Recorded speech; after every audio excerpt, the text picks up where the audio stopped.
My self सिमरन उपल। तो मैं आज आपके लिए सर्कुलेटरी सिस्टम लेके आई हूँ। लास्ट क्लास में हम लोगों ने रेड ब्लड सेल्स के बारे में पढ़ा था, लेकिन काफी सारी चीजें हमारी रेड ब्लड सेल्स के बारे में रह गई थी। तो मैंने आपको कहा था ना कि मैं आपके लिए न्यू वीडियो लेकर आऊंगी। नेक्स्ट वीडियो में आपको रेड ब्लड सेल्स के बारे में पूरा समझाऊंगी। तो आज वहीं मैं आपके लिए वापस आ चुकी हूँ अपनी नई वीडियो के साथ, जिसमें मैं आपको रेड ब्लड सेल्स के बारे में और बाकी चीजें समझाऊंगी और रेड ब्लड सेल्स को आज हम फिनिश कर लेंगे। तो चलो फिर स्टार्ट करें, देरी किस बात की है, चलिए करते हैं फिर स्टार्ट। तो एरिथ्रोसाइट्स, मैंने आपको पहले भी बताया था कि एरिथ्रोसाइट्स को हम साइंस में क्या बोलते हैं, हम एरिथ्रोसाइट्स को साइंस में रेड ब्लड सेल्स बोलते हैं। मैंने काफी सारी चीजें आपको ऑलरेडी बता चुकी थी, लेकिन आज हम उसके आगे का कंटिन्यू करेंगे। चलो फिर एक बार रिवीजन ले लें, एक शॉर्ट रिवीजन लेते हैं कि हमने रेड ब्लड सेल्स के बारे में क्या क्या पढ़ा था। मैंने आपको हीमोग्लोबिन के बारे में बताया था कि हीमोग्लोबिन जो होता है वो दो पार्ट से मिलकर बना होता है, हीम एंड ग्लोबिन। ग्लोबिन का मतलब होता है प्रोटीन और हीम का मतलब होता है आयरन। तो आयरन क्या है आपका, आयरन एक मेटल है जो कि आपके ब्लड में प्रेजेंट होता है। और मैंने आपको उससे रिलेटेड क्वेश्चन भी बताया था। अगर आप में से किसी ने भी इस वीडियो को नहीं देखा है तो तब आपको ये वीडियो तब तक समझ में नहीं आएगी पूरी तरीके से जब तक कि आप लास्ट वीडियो को नहीं देखेंगे। तो जाके पहले उस वीडियो का लेक्चर लगाइए, उसके बाद फिर आप इस वीडियो को देखिएगा तो आपको ये वीडियो बहुत अच्छे से समझ में आएगी। अभी हमारा ये चैप्टर शुरू हुआ है, अभी आपको ज्यादा देरी नहीं हुई है। अगर आप इसके लास्ट वीडियो को देख लें तो आपको ये चैप्टर बहुत अच्छे से समझ में आ जाएगा। तो हम आगे की बात करते हैं। आगे क्या बताते हैं साइज। अब मैंने आपको काफी सारी चीजें, इसका शेप तो बताया था लास्ट वीडियो में, मैंने आपको इसका शेप तो बताया था पर मैं साइज बताना भूल गई थी। तो साइज क्या होता है इसका, 7 माइक्रोन होता है। कितना होता है, 7 माइक्रोन। ठीक है, तो जो हम पढ़ते जाएंगे उसमें टिक करते जाएंगे ताकि कंफ्यूजन खत्म हो जाए हमारा। तो साइज हमारा 7 माइक्रोन, 7 माइक्रोन मतलब बहुत ही ज्यादा छोटा, इतना ज्यादा छोटा कि आप इसको अपनी आंखों से देख भी नहीं सकते। ठीक है, तो साइज इसका बहुत इतना इंपॉर्टेंट क्वेश्चन नहीं है, फिर भी मैंने आपको बता दिया। मोस्ट इंपॉर्टेंट जो है ये आपका, मैंने कल भी बताया था कि हीमोग्लोबिन से क्वेश्चन बहुत पूछा जाता है।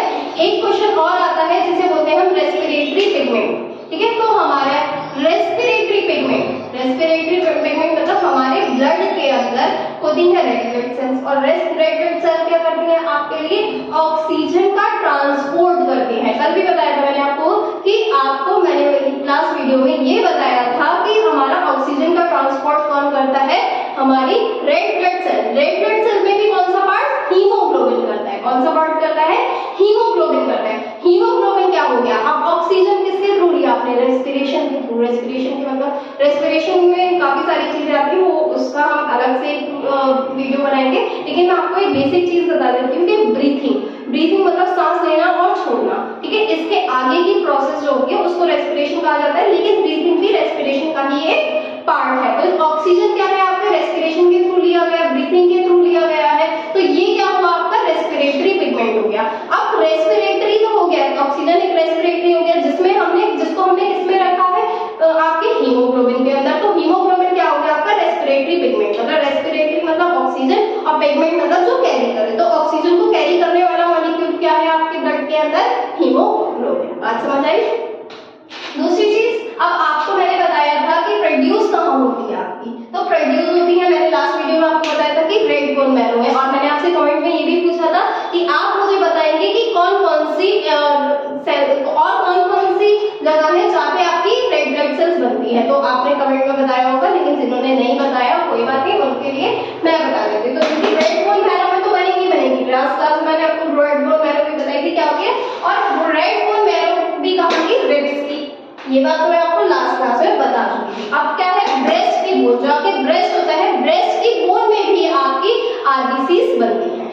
ठीक है, तो दो जगह बताई मैंने आपको, कौन सी, लास्ट क्लास में बताया था आपको रिब्स, और आज बताया आपको ब्रेस्ट बोन। तो दो प्लेसेस बताए मैंने आपको, रेड बोन मैरो की होंगे, बोन्स की रेड बोन मैरो में। कौन सी बोन्स की, रिब्स की बोन्स की और ब्रेस्ट की।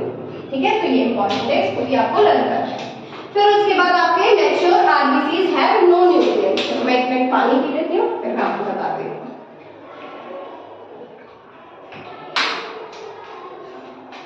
तो the mature RBCs have no nuclei.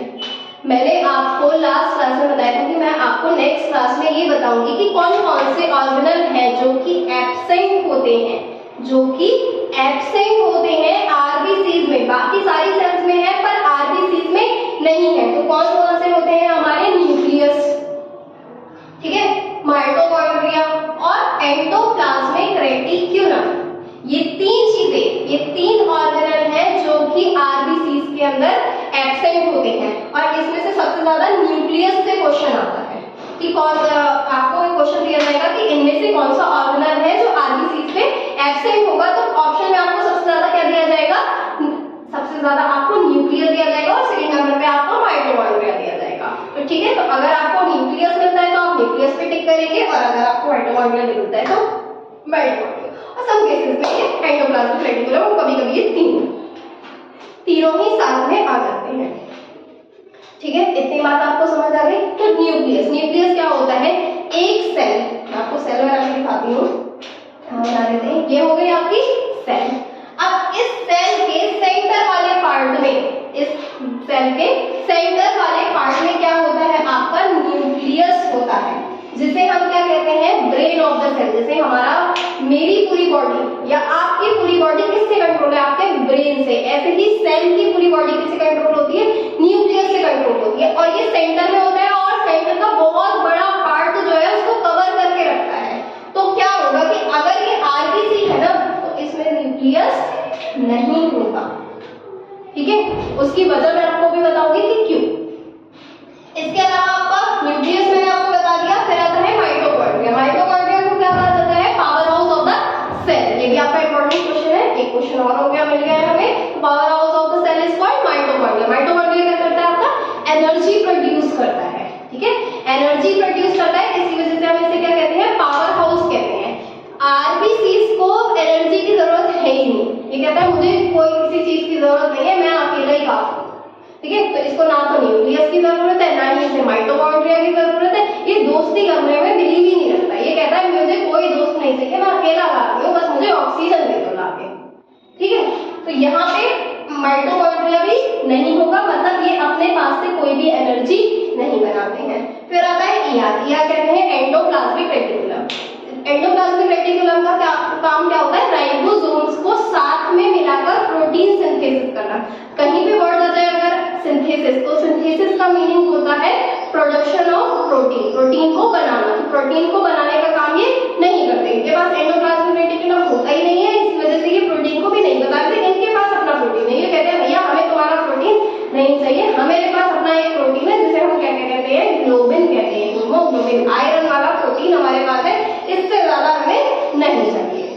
ठीक है, तो ये भी नहीं होगा। उसके बाद फिर destroy spleen, liver and bone marrow. तो कहां पे अब आरबीसी बनेगी और 120 डेज अपने कंप्लीट करेगी। किसी भी प्रॉब्लम की वजह से हो सकता है 120 डेज कभी-कभी नीचे या ऊपर हो सकते हैं, पर बहुत ज्यादा नहीं। या फिर कभी ऐसा होता है कि आरबीसी में अगर कोई भी प्रॉब्लम आ जाए तो उस वजह से वो जल्दी भी डिस्ट्रॉय हो सकती है। लेकिन एक नॉर्मली देखा जाए तो उसका लाइफ स्पैन मिनिमम 120 डेज है। तो 120 डेज अपने कंप्लीट करने के बाद वो डिस्ट्रॉय हो जाती है। जैसे हम हैं, हम जिंदा भी होते हैं, मरते भी हैं। तो कहाँ जाके मरेंगे ये? कहाँ जाके डिस्ट्रॉय होंगे? तो स्प्लीन में। स्प्लीन क्या है? ऑर्गन है जो कि आपके लीवर में होता है। ठीक है, मोस्ट इंपॉर्टेंट क्वेश्चन है। अभी आरएमएस के एग्जाम में ये आया था। आरएमएस के क्लास 9th के एग्जाम में ये क्वेश्चन आया था कि क्या आया था कि कहाँ पे जाकर आपकी आरबीसी डिस्ट्रॉय होती है। ठीक है, आरएमएस के क्लास 9th के में क्वेश्चन आया था कि आपकी आरबीसी कहां जाकर डिस्ट्रॉय होती है। तो ऑप्शन में था स्प्लीन। तो स्प्लीन क्या है? एक ऑर्गन है जो कि लीवर के अंदर होता है। अगर वहां पे आपको स्प्लीन की जगह लीवर मिल जाए तब भी आप वहां पे टिक करके आएंगे। तो स्प्लीन में होती है, स्प्लीन का है लीवर में। तो बेसिकली स्प्लीन में भी और लीवर में जाके ये कहां हो जाती, क्या होती है? डिस्ट्रॉय हो जाती है। इसके अलावा बोन मैरो जहां से बनती है वहां पे जाके ये डिस्ट्रॉय हो जाती है। तो ये सब था आपके किसके बारे में? रेड ब्लड सेल्स के बारे में। एक छोटी सी चीज और बता दूं, आपने ऑक्सीजन लिया, ठीक है, लंग्स तक पहुंचा। लंग्स के आसपास क्या था? ब्लड था।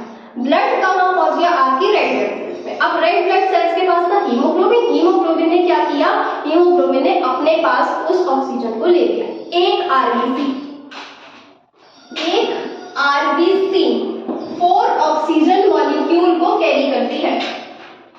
अब इन 4 ऑक्सीजन मॉलिक्यूल को रहने के लिए जगह चाहिए होती है। अभी मैंने आपको बताया था ना कि ये ऑर्गेनल क्यों नहीं होती है, इसकी वजह बताऊंगी मैं आपको, तो वही बता रही हूँ कि एक आरबीसी 4 ऑक्सीजन मॉलिक्यूल